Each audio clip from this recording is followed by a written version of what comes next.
प्रदेश में कोरोना संक्रमण का ग्राफ लगातार बढ़ता ही जा रहा है और पौड़ी जिला इससे अछूता नहीं है। पौड़ी जिले में भी लगातार अब कोविड-19 के केस लगातार बढ़ते जा रहे हैं।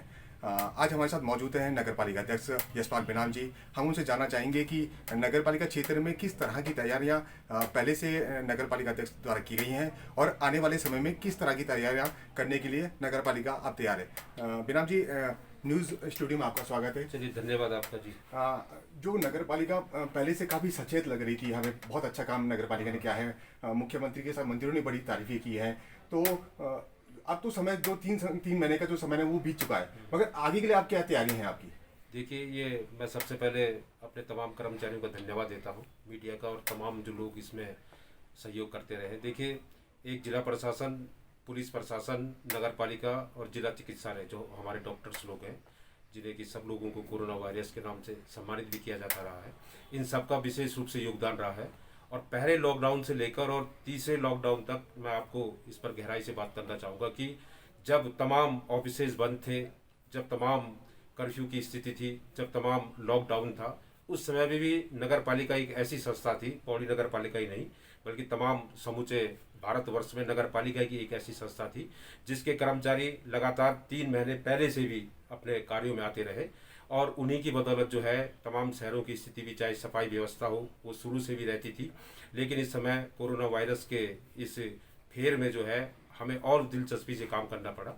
हमारी शुरुआत में ही पौड़ी नगर पालिका की मैं बात करूं तो हमारी 16 मशीनें, जो स्प्रे मशीनें थी, सोडियम हाइपोक्लोराइड जो सॉल्यूशन होता है, 16 मशीनें हमारी आई थी। उसके बाद हमारे मास्क, हमारे स्वयं सहायता समूह के द्वारा, जो नगर पालिका में स्वयं सहायता समूह है, उनके द्वारा मास्क वितरित किया गया, ग्लव्स लाए गए, तमाम सैनिटाइजेशन, तमाम चीज़ें हम लोगों के द्वारा की गई और हमने अपनी जिम्मेदारियों का निर्वहन बड़ी बखूबी किया है। जैसा कि आपने कहा कि नीचे तबके से लेकर मुखिया तक, माननीय मुख्यमंत्री तक पौड़ी नगर पालिका की बारे में चर्चा हुई है। तो जैसा मैंने कहा, ये हमारी जिम्मेदारी थी कि नगर पालिका की जो जिम्मेदारी होती है उसे हमने निभाया। 3 महीने व्यतीत होने के बाद जो आपने प्रश्न पूछा है, निश्चित रूप से पहले हमने कहा था कि ये एक हिंदुस्तान के लेवल पे ये बात कही गई कि ये बात पहले जो कोरोना था वो जमातियों के कारण फैला है, और अब मैं कहूँ तो ये घरातियों के कारण जो है धीरे धीरे फैल रहा है। और मैंने पहले भी कहा था कि जो प्रवासी हैं उनका हम स्वागत करते, देखिए सबने अपने घर आना ही है, लेकिन जो एक नियमानुसार जो भारत सरकार और राज्य सरकार की गाइडलाइंस है उनके अनुसार वो रहें। उन्हें अगर कोई परेशानी है तो हम लोगों से उसका वो जिक्र करें। हम लोग एक नागरिक होने के नाते भी, और जो हमारे पास पद है, हम एक आपसी समन्वय से जिला प्रशासन, पुलिस प्रशासन और नगर पालिका उनकी मदद करेगी। अब इसके बाद आपका बिल्कुल सही प्रश्न है कि अब हम क्या करने जा रहे हैं। देखिए, सरकार ने भी ऊपर लेवल पे जो अब सख्ताइयाँ थी वो धीरे धीरे अनलॉक में धीरे धीरे कम हो रही हैं। एक माहौल पूरा उसी तरह से पटरी पर लाए जाने की सरकार द्वारा कोशिश की जा रही है। लेकिन हमने कुछ दिन पहले इसमें बैठक भी की थी कि जो प्रवासी लौट के आ रहे हैं उन्हें कोई असुविधा है तो नगर पालिका को बताएं। अभी हमारी और मशीनें क्रय की जा रही हैं। अभी हमने जैसे ही ऑफिसेज खुले, हमने स्वयं ही ऑफिसों में सैनिटाइजेशन किया। अब स्कूलों में हम सैनिटाइजेशन करेंगे। अभी हम लोग, जो हमारे बार एसोसिएशन के अध्यक्ष ने हमसे निवेदन किया था, हमने कहा ये हमारी स्वयं की जिम्मेदारी है। अभी कोल्ड खुलने वाले हैं तो जो नगर पालिका की जो भी जिम्मेदारी है, और मैं ये भी, मुझे बड़ी प्रसन्नता ये कहते हुए हो रही है कि हम एक बेचैन रहे हैं और नगर पालिका अध्यक्ष होने के नाते जैसे ही निर्माण कार्यों से रोक हटी, उसके तुरंत बाद आप देखें कि पेपर में हम लोगों ने निर्माण कार्यों की भी एक लिस्ट दी है, टेंडर के लिए दी है। अभी हमारे 3-4 प्रोजेक्ट जो है आर्किटेक्ट के द्वारा कंप्लीट होके आए हैं, तो हमारा कोई भी कार्य नहीं रुका है। हालांकि हम लोग निश्चित रूप से 6-7 महीने पीछे हुए हैं। तो अब भविष्य की रणनीति हमारी यही है कि जिस तरह से ऑफिसेज खुलेंगे, स्कूलेज खुलेंगे, तो हम लोग सैनिटाइजर कराएंगे। उसके साथ साथ हमने एक सभासदों से हमने निवेदन किया है, और जो लोग फेसबुक और मीडिया पे बड़ी लंबी चौड़ी बातें करते हैं उनसे भी हमने निवेदन किया है कि अगर एक वॉलंटियर के रूप में नगर पालिका को सहयोग देने का कष्ट करें। अभी 3-4 नवयुवकों के द्वारा जो है हम लोग पानी का टैंकर उन्हें रोज़ देते हैं। वो लोग हमारे आवारा पशुओं को, गायों को, कुत्तों, जो हमारे डॉग्स वगैरह है, सारे लोगों को जो है पानी पिलाने का काम कर रहे हैं। तो ऐसे लोग निश्चित रूप से इसमें आगे आ रहे हैं।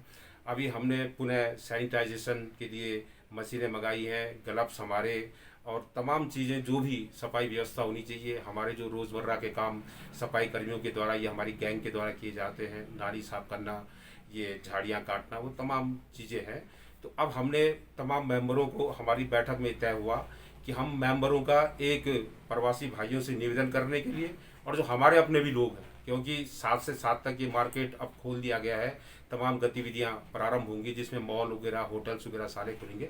तो जो प्रथम हमारी जिम्मेदारी है, जिसके कि मास्क हो गया, लॉकडाउन पहले था, और सैनिटाइजेशन जो इसके कोरोना के खिलाफ जो काम करेंगे इसको खात्मे में, तो सैनिटाइजेशन हम तमाम होटलों में कराएंगे, तमाम व्यवसायिक प्रतिष्ठानों में, शैक्षणिक प्रतिष्ठानों में कराएंगे, बार में कराएंगे, जो कोल्ड है उसमें कराएंगे। तो यह सबसे पहली जिम्मेदारी होगी।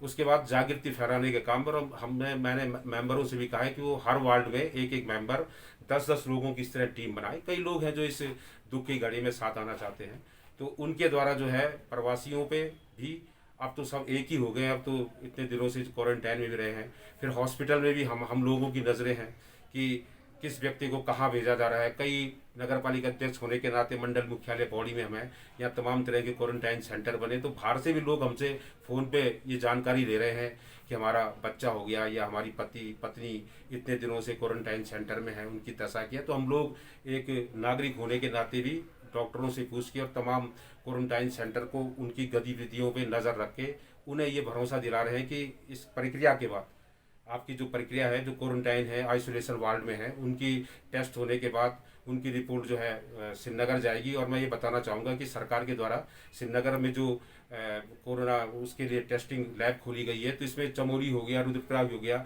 तमाम जिलों के टेस्ट करने के लिए वहाँ आ रहे हैं, तो इसमें देरी होनी स्वाभाविक है। तो उन लोगों को हम धैर्य इस दुख की घड़ी में उनको बना रहे हैं। हर किसी की उम्मीद है कि हम लोग घर जाएं, और उसको हम सारी रिपोर्ट उन बाहर के लोगों को भी दे रहे हैं। तो वार्ड मेंबरों के द्वारा 10-10 लोगों की टीम बनाई जाएगी, और प्रवासियों से तहजीब के साथ, एक शालीनता के साथ हम लोग निवेदन करेंगे कि ये चीज़ें हैं, आप लोग यहाँ रहिए, लेकिन नियमानुसार यहाँ रहिए। तो नगर पालिका की पूरी जिम्मेदारी है, पूरी तैयारी है भविष्य के लिए। भगवान करे कि ये जल्दी से जल्दी इसका निपटारा हो, लेकिन हमारी पूरी तैयारी इसमें है। बेनम जी, आप राज्य आंदोलनकारी भी रहे हैं, उसके साथ आप पूर्व विधायक भी रहे हैं। अब जैसे लगातार प्रवासियों का आने का सिलसिला अभी भी जारी है, और कुछ प्रवासी यहाँ पर आ भी चुके हैं। प्रवासियों को कहना है कि वो अब अपने घर में ही, अपने ब्लॉक में ही कुछ करना चाहते हैं। तो नगर पालिका के लिए की तरफ से कुछ ऐसी तैयारियां की गई है कि जो ये प्रवासी बाहर से आए हैं, इनको कुछ रोजगार पौड़ी में ही उपलब्ध कराया जाए, जिससे बाहर जाने से बच सके। देखिए, हमारा अनुभव है। देखिए, वो कहते हैं ना कि बड़ा दुख है बड़ी हंसी। तो इस समय सब दुख की घड़ी में हम लोग एक हैं। अभी जो हमारे संज्ञान में आया है कि प्रवासियों ने, जिन्होंने अपने गांव आने के लिए रजिस्ट्रेशन कराए थे, उन लोगों ने अब रजिस्ट्रेशन पे आना बंद कर दिया है, क्योंकि वो पहले यहाँ सुरक्षित हिसाब से यहाँ आ रहे थे। लेकिन जब यहाँ भी कोरोना का प्रकोप तेज़ी से बढ़ रहा है, तो उन्होंने दिल्ली वगैरह या अपने शहरों में रहना ही उचित वो समझ रहे हैं। और ये भी मैं कह रहा हूँ कि ये मैं एक अनुभव से कह रहा हूँ कि अभी जब दुख की घड़ी होती है तो हम लोग तमाम तरह की बातें सोचते हैं, लेकिन जब फिर सब कुछ माहौल सही हो जाता है तो फिर इसमें से मैं ये दावे के साथ कह सकता हूँ कि अगर 80% या 100% प्रवासी अपने घरों की तरफ आया है, तो इसमें मैं समझता हूँ कि 10-1% लोग जो कि ऊब चुके होंगे कि छोड़ो यार इस ज़िंदगी से, ये है कि हम अपने गांव में ही रहेंगे। बाकी सारे लोग जो है ये अपने नौकरी में या जो जहाँ ये व्यवसाय करते थे वहाँ जाएंगे। लेकिन फिर भी जो लोग रहना चाहते हैं, जो एक रिवर्स ये पलायन की बात हम करते हैं, तो मेरा सरकारों से ये निवेदन है, विशेषकर अपने मुखियाओं से, कि आप पहले ये तय कीजिए कि ये लोग जो गांव में इस रोजगार के करना चाहते हैं, पहले इनका इंटरेस्ट किस रोजगार में है, और एक ये सर्वे करके पहले ये निकालें कि हम लोग इस तरह की स्कीमें कर रहे हैं, कई स्कीमें सरकार के द्वारा है, तो पहले ये लोग एक इस तरह से करें कि कौन सा जो रोज़गार यहाँ करना चाहता है वो किस रोज़गार में इंटरेस्टेड है, और उसका एक सर्वे करके जब एक सही रिपोर्ट जब जाएगी तो तब जाके मैं समझता हूँ कि ऐसे लोगों को एक अपने आप में भी कॉन्फिडेंस होगा, और उन्हें ये रहेगा कि सरकार हमारे लिए इस रोज़गार को हम करना चाहते हैं और सरकार हमारे इस रोज़गार में इंटरेस्ट ले रही है। तो मैं समझता हूँ ये एक सुझाव के नाम पर, हम तो एक छोटे जनप्रतिनिधि हैं, लेकिन फिर भी अपने अनुभव के हिसाब से मैं कह रहा हूँ कि पहले इसका एक सर्वे हो जाए कि कौन सा व्यक्ति अगर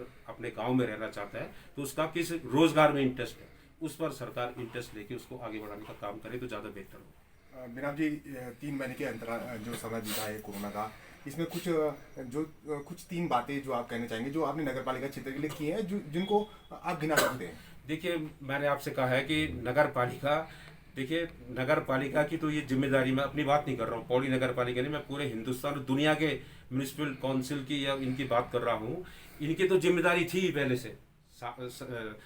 सफाई, सड़क, पानी, ये तो इनकी ज़रूरतें जो हम अपने लोगों को कराते हैं। लेकिन इस समय हमारी जिम्मेदारी और इन चीज़ों के प्रति तेज़ी से हमने काम किया है। इन चीज़ों में सफाई व्यवस्था हमने रखी, हमने गैंग के नाली का काम किया, तमाम झाड़ियों का हमने कटान किया। लेकिन सबसे बड़ी जिम्मेदारी जो बाहर से हमारे प्रवासी आ रहे थे, जो क्वारंटाइन सेंटर में थे, आज भी हम उन लोगों को, चाहे बसेज हो गई, उसमें सैनिटाइजेशन कराना, उनको मास्क देना, उनको ग्लव्स देना, उनको उनके लिए हमारी नगर पालिका की जो बिल्डिंगें थी, क्वारंटाइन सेंटर बनाना। तो धीरे धीरे शुरू में देखिए हर चीज़ से मदद करनी पड़ती है, और ये आपदा की घड़ी में हमारे घरों तक को जो है एक्वायर सरकार कर सकती है। लेकिन धीरे धीरे जब इसमें कमी आई तो क्वारंटाइन सेंटरों को बदला भी गया है। तो 3 तरह की चीज़ें, एक तो हमने इस समय कोरोना में ये महसूस किया कि दुख की घड़ी में हम लोग एक हुए हैं, तो इसी तरह हमें सुख की घड़ी में भी एक रहना चाहिए। जो सबसे बड़ा संदेश है कि दुख में तो आदमी एक हो जाता है, लेकिन जब सुख आता है तो फिर वो विच्छेदित न हो, बल्कि उस माहौल को याद करते हुए एकता के साथ अपने विकास कामों में आगे बढ़े। और दूसरा ये है कि हम लोगों ने आज तक कभी जब हम किसी को मास्क पहने हुए देखते थे तो हमें अजीब सा लगता था, लेकिन जब आदमी के अपने अंदर ये घटनाएं घटती हैं तो हम उस चीज़ के लिए सचेत हुए हैं। तो सफाई वगैरह तो रोज़ नगर पालिका की जिम्मेदारी थी ही। और सबसे पहले देखिए हमने थर्मल स्कैनिंग की जो मशीन है वो हम लाए। सारी चीज़ें हमने जिला प्रशासन, पुलिस प्रशासन और नगर पालिका ने जिस तारतम्य से काम किया है, तो हम चाहते हैं कि निश्चित रूप से जिन लोगों ने, चाहे पत्रकार बंधु हो, मीडिया हो या अन्य लोग हो, तो इस दुख की घड़ी में जिन्होंने साथ दिया उन्हें हम सुख की घड़ी में भी याद रखेंगे। ये थे यशपाल बेनाम जी, नगर पालिका अध्यक्ष पौड़ी, जिनका साफ कहना है कि कोरोना से पहले भी और कोरोना के बाद भी ये बिल्कुल तैयार हैं अपनी नगरी को सुरक्षित करने के लिए। पौड़ी से अपने सहयोगी कुलदीप बिष्ट के साथ मैं मुकेश बचेती।